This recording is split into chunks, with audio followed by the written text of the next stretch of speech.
ఎన్ని స్కాములు ఉన్నాయంటే అన్ని స్కాములు బయట పెడతామంటే ముఖ్యమంత్రి గారు నన్ను ఆపు చేయడం జరిగింది.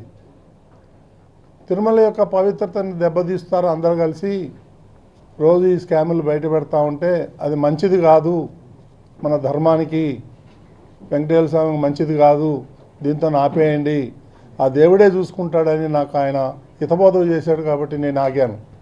లేకపోతే ఈ పాటికి ఇంకొక 10 వీడు చేసిన దుర్మార్గాలన్నీ బయట పెట్టేవాడు. ఇది వేదాలు దెయ్యాలు అని ఏదో సంస్కృతంలో మాట్లాడతాడు. ఇవన్నీ నా దగ్గర నడవదు, నీ యాషాలన్నీ కూడా. ఐఎమ్ వెరీ స్ట్రాంగ్,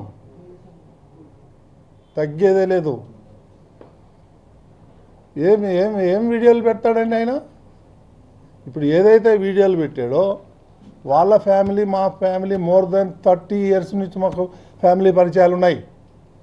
వాళ్ళ ఇంటికి మేము పోతాం, మా ఇంటికి వాళ్ళు వస్తారు. అంత మాత్రాన అసలు కొన్ని చోట్ల వీడియో మార్పింగ్ చేయడం జరిగింది. ఆ చేసే గాడిదలు సరిగా కూడా చేయలే. మళ్ళా నేను ఎన్నిసార్లు చూసినా అందులో నాకేం తప్పు కనిపించలే. సో ఇవన్నీ చీప్ పాలిటిక్స్ ఆడి నా మీద బురద జల్తానంటే నేను భయపడేటోడిని కాదు, నేను నీలాగా రిజైన్ చేయమంటే చేసేవాడిని కూడా కాదు.